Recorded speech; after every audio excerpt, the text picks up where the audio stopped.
What's going on, guys? Matt Schaeffer back here with another Musaic audio file conversion for you. This one is in a Vanderhall Carmel, one of those three-wheelers. So we do some interior work on these where we remake a lot of the interior panels to really make the inside fit the attention to detail and nice sleek design that you see on the outside. If you own one of these, you know the interior absolutely sucks in these. There's zero design elements. It's just all vinyl in most cases. So let's go ahead and check it out. So if you know how these generally come, everything is wrapped in either this black or this tan vinyl. And I mean the whole dash is wrapped, top, bottom, this piece here, it's all wrapped in the same color vinyl. There's no separation, there's no depth to offer any contrast. So we like to use walnut to create a full interior in this. And of course there's a blackjack version, so instead of walnut, everything would be like a matte P95 acrylic. In the case that it is a blackjack. So in this case, Carmel, you see we did the whole walnut dash there. So essentially what we're doing is we're creating a whole new dash, and we're taking a piece of aluminum and we're using a walnut veneer and then putting it on the router to make sure everything is fully cut, obviously making sure the grain still matches there on the glove box to the dash transition. And then we're staining it walnut and then using like a matte polyacrylic sealant to not have it shiny but have it weatherproof. Obviously, I've seen some guys make the dashes here where it's fully glossed, but that just reflects a lot of light and makes it very hard to drive. So we got the walnut dash, and then my favorite is going to be the custom door panels. So if you know how the factory door panels come, it's just vinyl with a stitch line that runs through the center of the door panel. No depth, no dimension at all. So what you're seeing is an exclusive design that we created in CAD, and we create these panels from scratch, and we take some design elements into consideration. So first thing I notice when I look inside this is just the big circles there on the floorboard. So we take this circle design and we run it through most of the panels that we create to have a sense of uniformity when it comes to the circles that you see on the pedals, you know, on the dead rest pedal and the passenger footrest there. So we have those circles backed with that walnut, and if you look close you can see that this is fully laser engraved and stained. And essentially we use this really cool grille design on the open area of the walnut. You have the silver trim, of course, that ties everything together.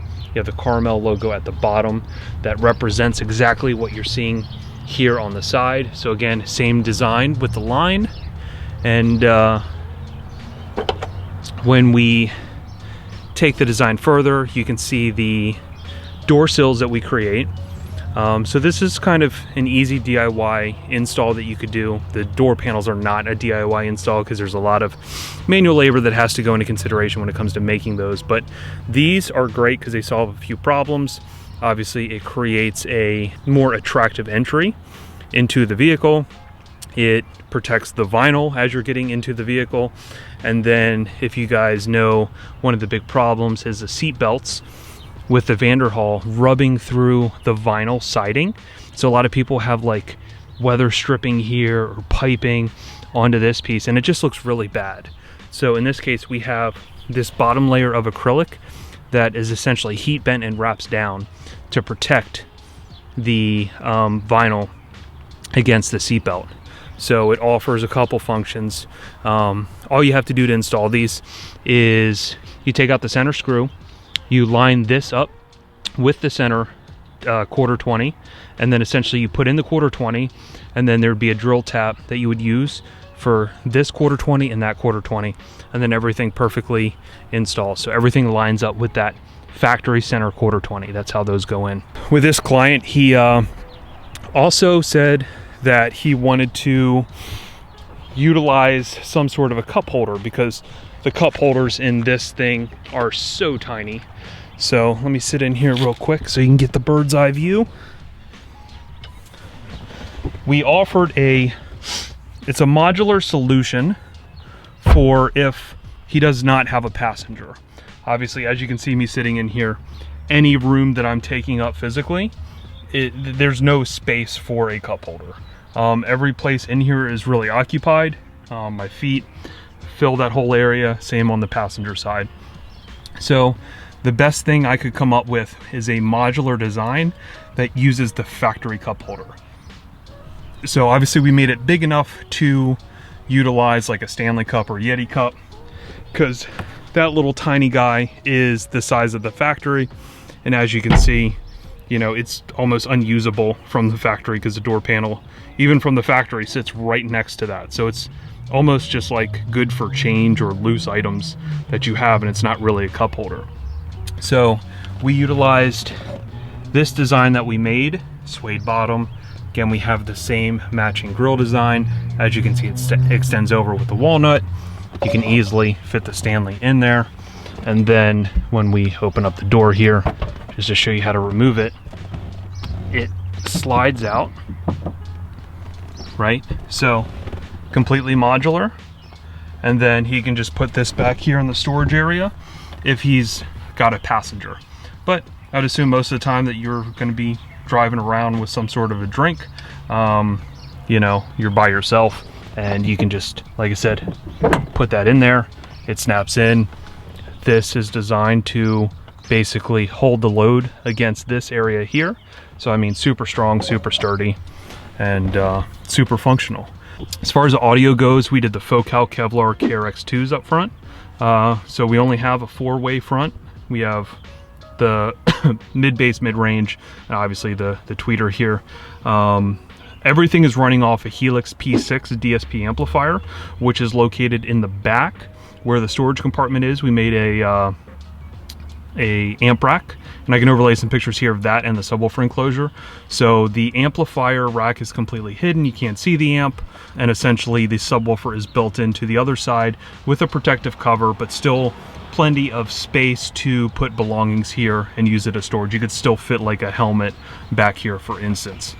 Like I said, it's a DSP amp, so this whole thing is completely tuned. We essentially use our JL Max Tune mic array that sits in the driver's seat to fully tune this interior. And I would say, because this thing does have the roof, and we did the rear windshield in this thing, our own rear windshield, it really confines the sound in here. And surprisingly, you have a great sound stage and image. I mean, that image is, you know, dead center of the windshield here. Even though our speakers are down here, we only have a 2-way, and like I said, it is open air. That sub loads really well in that back tub. And again, because we have this this roof installed, which he said he always is going to keep it on, sounds really, really, really good. This thing here is going to be our DSP controller, so I can kind of show you how that works. If I start it up here, this is going to be our main volume, right? So obviously that would be max volume. Our phone Bluetooth connects straight to the DSP. So we got rid of all that, the kicker thing that was in here before. We're utilizing a good DSP. Again, Helix P6 DSP.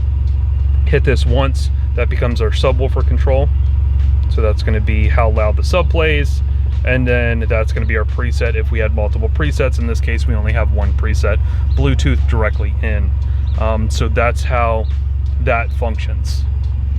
As far as some of the other things that we took care of is going to be backup camera, right? So backup camera is a huge thing, having a rear blind spot in this thing. So we install a camera, we make this monitor housing that again uses the same walnut veneer with the grill pattern, and you can see directly behind you. So if you're in traffic or you're backing up, this aids perfectly to do that. Some other things, obviously we have interior lights, exterior lights, which I can show you now what the exterior lights look like. I will overlay a video. All right, so here's a view of that third brake light. Like I was telling you, at night, obviously, if you are parked behind this thing at a stoplight and you're a truck, generally everything that you're seeing up there is all black, but with the third brake light and the lower piece, you can see how much it really illuminates that whole glass up there. So the logo in the center, completely customizable. We could make it whatever you wanted to.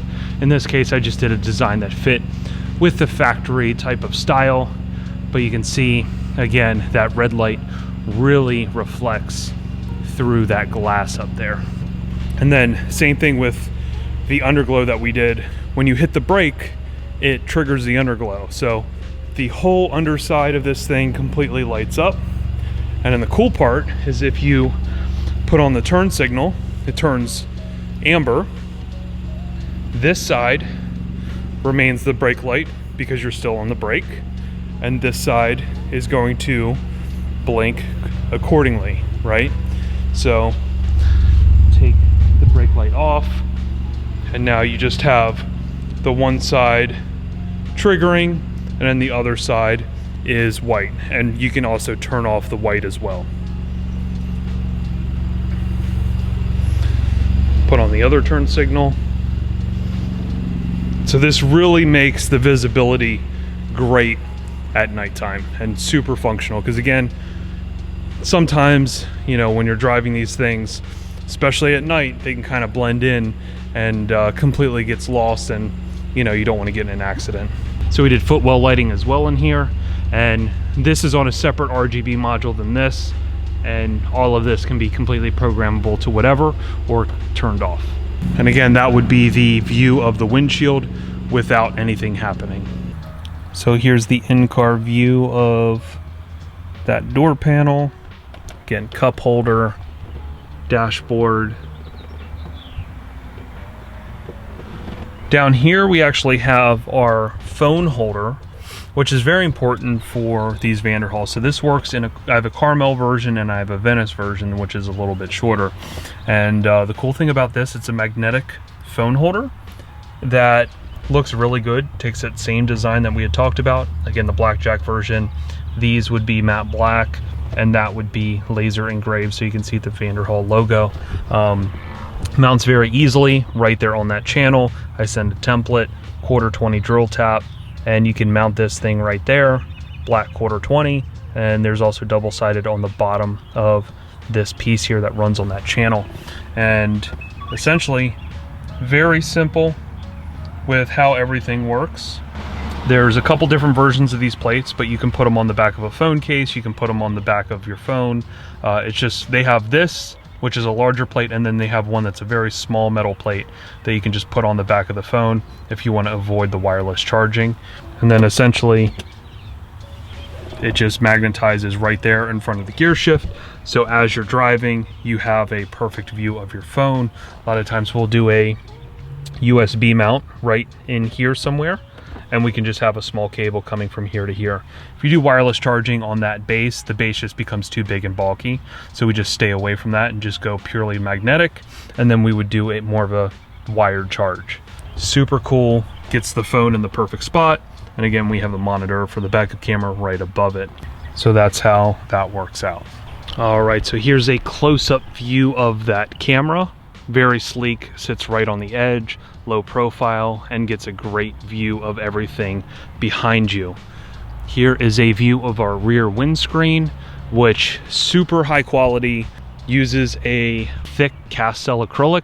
So again, nothing cheap. We're not using extruded acrylic, which a lot of other people use. It's not flimsy.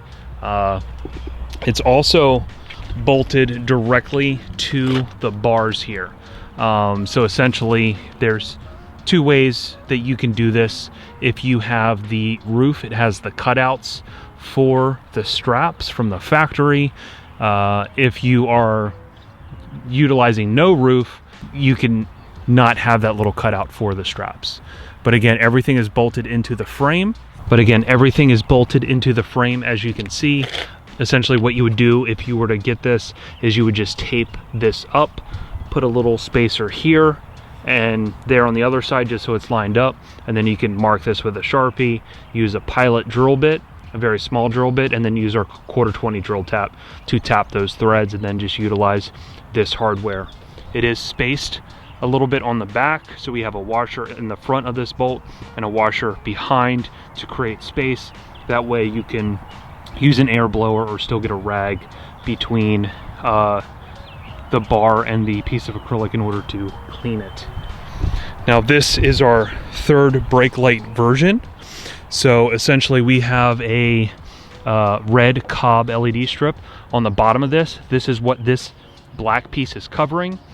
If you wanted to get the rear windscreen without the third brake light, this would just be clear down here. You would not have these covers. Obviously you could always put the covers on if you like that design, but those covers are designed to hide the LED strip. Now as far as wiring goes, it's a little bit more difficult. It's not really a do-it-yourself job.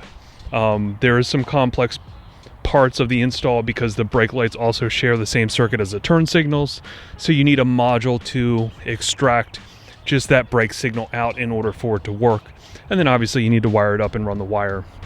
The wire for that just runs through this opening here on the back side, and like I said, everything is there, super sturdy and looks really great.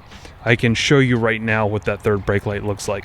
So right now it's a daylight. I can also overlay what this looks like at night. All of that rastered acrylic lights up completely red, and at night, because it also does have this roof, there's a massive red glow here underneath the hood. So the purpose of this is to get that brake light up a lot higher, because like if you're a truck and you're pulling up to here, you don't really see anything underneath the car here. You don't see the factory brake lights. So this offers a better visibility to show that in fact the brakes are being hit.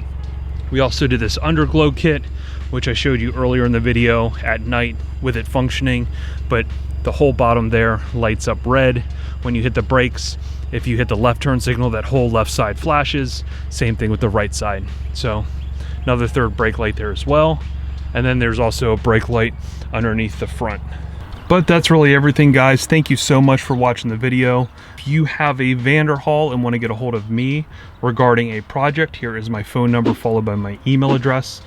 This is not the first time we've done a Vanderhall. We've done plenty others, very similar interiors. You can check out some of the other videos that we've done on YouTube on Vanderhalls. If you haven't subscribed to the channel yet, this is your first time seeing us, make sure you subscribe. Make sure you hit that alert bell to notify you anytime that we drop a new video. We're not like a Vanderhall specialty company.